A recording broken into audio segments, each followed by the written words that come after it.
Neville Goddard, The Law and the Promise. 1961. Read by Josiah Brandt.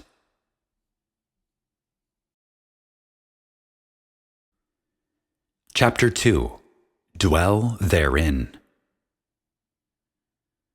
My God, I heard this day that none doth build a stately habitation, but that he means to dwell therein.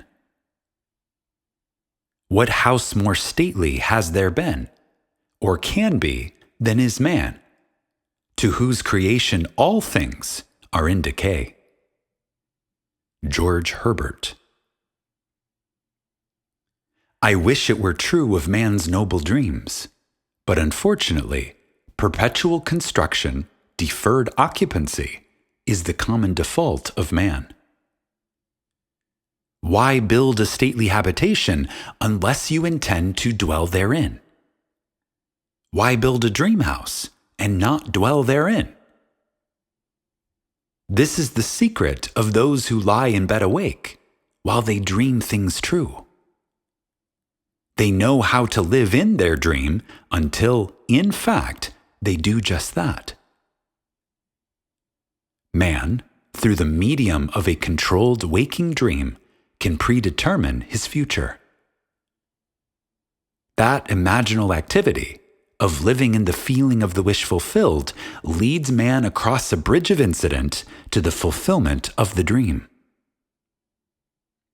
If we live in the dream, thinking from it and not of it, then the creative power of imagining will answer our adventurous fancy, and the wish fulfilled will break in upon us and take us unawares.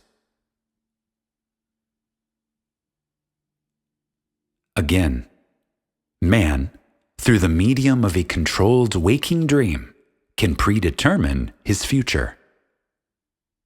That imaginal activity of living in the feeling of the wish fulfilled leads man across a bridge of incident to the fulfillment of the dream. If we live in the dream, thinking from it and not of it, then the creative power of imagining will answer our adventurous fancy, and the wish fulfilled will break in upon us and take us unawares. Man is all imagination. Therefore, man must be where he is in imagination, for his imagination is himself. To realize that imagination is not something tied to the senses or enclosed within the spatial boundary of the body is most important. Although man moves about in space by movement of his physical body, he need not be so restricted. He can move by a change in what he is aware of. However real the scene on which sight rests, man can gaze on one never before witnessed. He can always remove the mountain if it upsets his concept of what life ought to be. This ability to mentally move from things as they are to things as they ought to be is one of the most important discoveries that man can make. It reveals man as a center of imagining, with powers of intervention, which enable him to alter the course of observed events, moving from success to success through a series of mental transformations of nature, of others, and himself.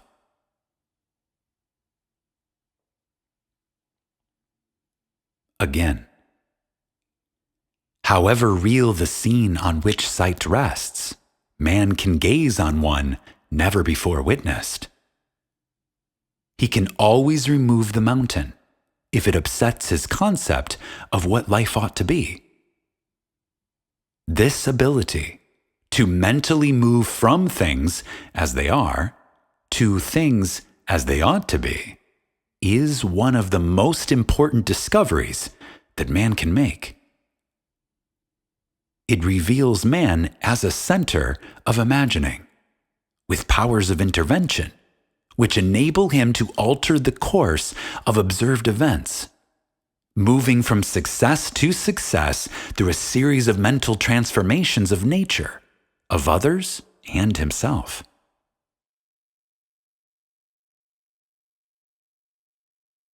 For many years, a doctor and his wife dreamed about their stately habitation. But not until they imaginatively lived in it did they manifest it. Here is their story. Some 15 years ago, Mrs. M and I purchased a lot on which we built a 2-story building, housing our office and living area. We left ample space on the lot for an apartment building, if and when our finances would permit. All those years we were busy paying off our mortgage, and at the end of that time had no money for the additional building we still desired so much. It was true that we had an ample savings account, which meant security for our business, but to use any part of it for a new building would be to jeopardize that security. But now your teaching awakened a new concept, boldly telling us that we could have what we most desired through the controlled use of our imagination, and that realizing a desire was made more convincing without money. We decided to put it to a test, to forget about money, and concentrate our attention on the thing we desired most in this world, the new apartment building. With this principle in mind, we mentally constructed the new building as we wanted it, actually drawing physical plans so we could better formulate our mental picture of the completed structure. Never forgetting to think from the end, in our case, the completed occupied building, we took many imaginative trips through our apartment house, renting the units to imaginary tenants, examining in detail every room, and enjoying the feeling of pride as friends offered congratulations on the unique planning. We brought into our imaginal scene one friend in particular, I shall call her Mrs. X, a lady we had not seen for some time, as she had given us up socially, believing us a bit peculiar in our new way of thinking. In our imaginal scene, we took her through the building and asked how she liked it. Hearing her voice distinctly, we had her reply, "Doctor, I think it is beautiful." One day, while talking together of our building, my wife mentioned a contractor who had constructed several apartment houses in our neighborhood. We knew of him only by the name that appeared on signs adjacent to buildings under construction. But realizing that if we were living in the end, we would not be looking for a contractor, we promptly forgot this angle. Continuing these periods of daily imagining for several weeks, we both felt we were now fused with our desire and had successfully been living in the end. One day, a stranger entered our office and identified himself as the contractor whose name my wife had mentioned weeks before. In an apologetic manner, he said, "I don't know why I stopped here. I normally don't go to see people, but rather people come to see me." He explained that he passed our office often and had wondered why there wasn't an apartment building on the corner lot. We assured him we would like very much to have such a building there, but that we had no money to put into the project, not even the few $100s it would take for plans. Our negative response did not faze him, and seemingly compelled, he began to figure and devise ways and means to carry out the job, unasked and unencouraged by us. Forgetting the incident, we were quite startled when a few days later this man called, informing us that plans were completed and that the proposed building would cost us $30,000. We thanked him politely and did absolutely nothing. We knew we had been living imaginatively in the end of a completed building and that imagination would assemble that building perfectly, without any outside assistance from us. So, we were not surprised when the contractor called again the next day to say he had found a set of blueprints in his files that fitted our needs perfectly, with a few alterations.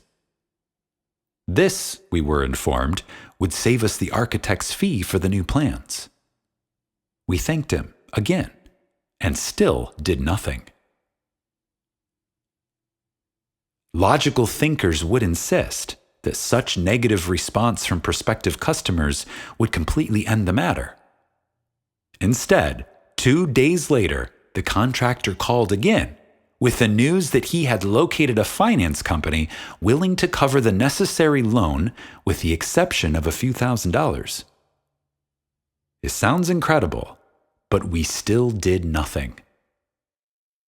For remember, to us, this building was completed and rented, and in our imagination, we had not put 1 penny into its construction. The balance of this tale reads like a sequel to Alice in Wonderland, for the contractor came to our office the next day and said, as though presenting us with a gift, "You people are going to have that new building anyway. I've decided to finance the balance of the loan myself. If this is agreeable, I'll have my lawyer draw up the papers, and you can pay me back out of net profits from rentals." This time, we did do something. We signed the papers, and the construction began immediately. Most of the apartment units were rented before final completion, and all but one occupied the day of completion. We were so thrilled by the seemingly miraculous events of the past few months that, for a while, we didn't understand this seeming flaw in our imaginal picture. But, knowing what we had already accomplished through the power of imagining, we immediately conceived another imaginal scene. And, in it, this time, instead of showing the party through the unit and hearing the words, "We'll take it," we ourselves, in imagination, visited tenants who had already moved in that apartment. We allowed them to show us through the rooms and heard their pleased and satisfied comments. 3 days later, that apartment was rented. Our original imaginary drama had objectified itself in every detail save one, and that one became a reality when, 1 month later, our friend, Mrs. X, surprised us with a long overdue visit, expressing her desire to see our new building.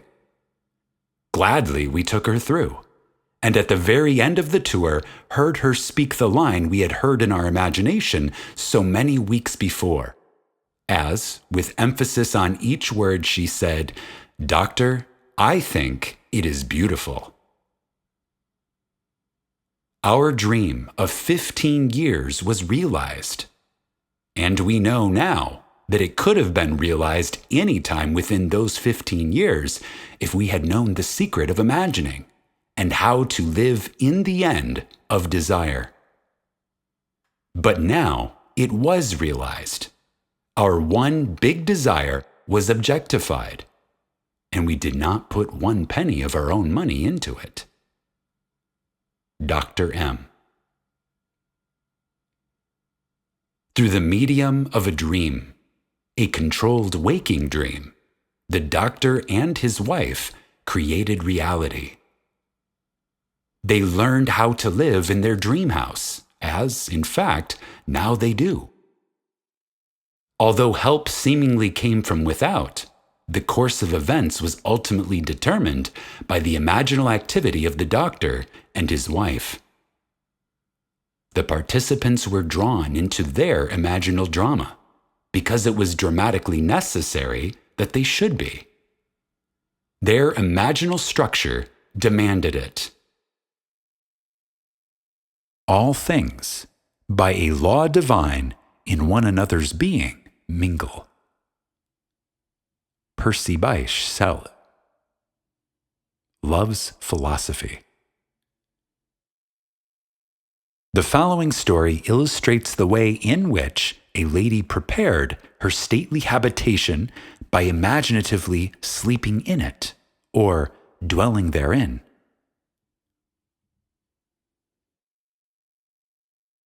A few months ago, my husband decided to place our homes on the market. The main objective for the move, which we had discussed many times, was to find a home large enough for the two of us, my mother and my aunt, in addition to 10 cats, 3 dogs, and 1 parakeet. Believe it or not, the contemplated move was my husband's idea, as he loved my mother and aunt and said I was at their house most of the time anyway, so why not live together and pay one tax bill? I liked the idea tremendously, but I knew that this new home would have to be something very special in size, location, and arrangement, as I insisted on privacy for all concerned. So, at the moment, I was undecided whether to sell our present home or not. But I didn't argue, as I knew quite well from past experience with imagining that our house would never sell until I stopped sleeping in it. 2 months and 4 or 5 real estate brokers later, my husband had given up on the sale of our house, and so had the brokers. At this point, I had convinced myself I now wanted the change. So, for 4 nights, in my imagination, I went to sleep in the kind of home I would like to own. On the 5th day, my husband had an appointment at a friend's home, and, while there, met a stranger who just happened to be looking for a house in the hills. He was, of course, brought swiftly back to see our house, which he walked through once and said, "I'll buy it." This didn't make us very popular with the brokers, but that was all right with me, as I was happy to keep the broker's commission in the family. We moved within 10 days and stayed with my mother while looking for our new home. We listed our requirements with every agent on the Sunset Strip, only because I wouldn't move out of the area. And each one of them, without exception, informed us we were both mad. It was entirely impossible, they said, to find an older home of English style with 2 separate living rooms, separate apartments, a library, and built on a flat knoll with enough ground space to fence for large dogs, and located in one particular area. When we told them the price we would pay for this house, they just looked sad.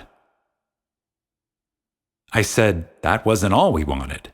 We wanted wood paneling all through the house, a huge fireplace, a magnificent view, and seclusion. No close neighbors, please. At this point, the lady agent would giggle and remind me that there was no such house. But if there were, they would realize 5 times what we had been willing to pay. But I knew there was such a house, because my imagination had been sleeping in it. And if I am my imagination, then I had been sleeping in it. By the 2nd week, we had exhausted 5 real estate offices, and the gentleman in the 6th office was looking a little wild, when one of his partners, who had not spoken up until then, said, "Why don't you show them the place up King's Road?" A third partner in the office laughed sourly and said, "That property isn't even listed. And besides, the old lady would throw you off the property. She's got 2 acres up there, and you know she wouldn't split." Well, I didn't know what she wouldn't split, but my interest had been aroused by the street name, for I liked that particular area best of all. So I asked, why not just take a look anyway, for laughs? As we drove up the street and turned off onto a private road, we approached a large 2-story house built of redwood and brick, English in appearance, surrounded by tall trees and sitting alone and aloof on its own knoll, viewing the city below from all of its many windows. I felt a peculiar excitement as we walked to the front door and were greeted by a lovely woman who graciously asked us in. I do not think I breathed for the next minute or two, for I had walked into the most exquisite room I had ever seen. The solid redwood walls and the brick of a great fireplace rose to a height of 28 feet, terminating in an arch ceiling joined together by huge redwood beams. The room was straight out of Dickens, and I could almost hear Christmas carolers singing on the balcony of the upstairs dining room, which looked out over the living room. A great cathedral window gave a view of sky, mountains, and city far below, and the beautiful old redwood walls glowed in the sunlight. We were shown through a spacious apartment on the lower floor with connecting library, separate entrance, and separate patio. 2 staircases led upward to a long hall opening into separated bedrooms and baths. And at the end of the hall was, yes, a second living room, opened out onto a second patio screened by trees and redwood fencing. Built on 2 acres of beautifully landscaped grounds, I began to understand what the agent had meant by saying she wouldn't split. For on 1 acre stood a large swimming pool and pool house, completely separated from the main house, but undoubtedly belonging to it. It did, indeed, seem to be an impossible situation, as we did not want 2 acres of highly taxable property, plus a swimming pool a block away from the house. Before we left, I walked through that magnificent living room, once more going up the stairs to the dining room balcony. I turned, and, looking down, saw my husband standing by the fireplace, pipe in hand, with an expression of perfect satisfaction on his face. I placed my hands on the balcony railing and watched him for a moment. When we were back in the real estate office, the 3 agents were ready to close for the day, but my husband detained them, saying, "Let's make her an offer anyway. Maybe she will split the property. What can we lose?" 1 agent left the office without a word. Another said, "The idea is ridiculous." The agent we had originally talked to said, "Forget it. It's a pipe dream." My husband is not easily annoyed, but when he is, there is no more stubborn creature on earth. He was now annoyed. He sat down, slammed his hand on a desk, and roared, "It's your business to submit offers, isn't it?" They agreed that this was so, and finally promised to submit our offer on the property. We left, and that night, in my imagination, I stood on that dining room balcony and looked down at my husband standing by the fireplace. He looked up at me and said, "Well, honey, how do you like our new home?" I said, "I love it." I continued to see that beautiful room and my husband in it, and felt the balcony railing gripped in my hands until I fell asleep. The next day, as we were having dinner in my mother's house, the telephone rang, and the agent, in an unbelieving voice, informed me that we had just purchased a house. The owner had split the property right down the middle, giving us the house and the acre it stood on for the price we offered. Signed, J.R.B.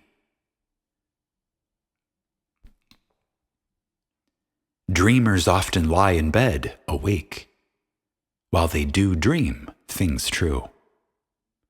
William Shakespeare, Romeo and Juliet.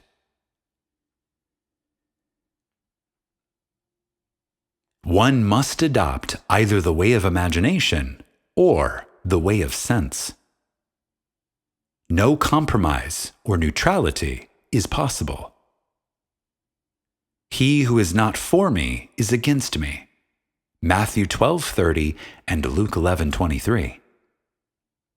When man finally identifies himself with his imagination rather than his senses, he has at long last discovered the core of reality. I have often been warned by self-styled realists that man will never realize his dream by simply imagining that it is already here. Yet, man can realize his dream by simply imagining that it is already here. That is exactly what this collection of stories proves. If only men were prepared to live imaginatively in the feeling of the wish fulfilled, advancing confidently in their controlled waking dream, then the power of imagining would answer their adventurous fancy, and the wish fulfilled would break in upon them and take them unawares. Nothing is more continuously wonderful than the things that happen every day to the man with imagination sufficiently awake to realize their wonder. Observe your imaginal activities. Imagine better than the best you know, and create a better world for yourself and others. Live as though the wish had come, even though it is yet to come, and you will shorten the period of waiting. The world is imaginal, not mechanistic. Imaginal acts, not blind fate, determine the course of history.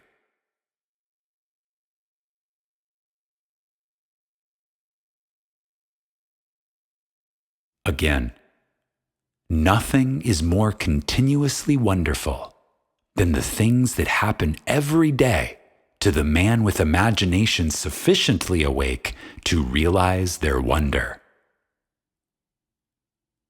Observe your imaginal activities. Imagine better than the best you know, and create a better world for yourself and others. Live as though the wish had come, even though it is yet to come, and you will shorten the period of waiting.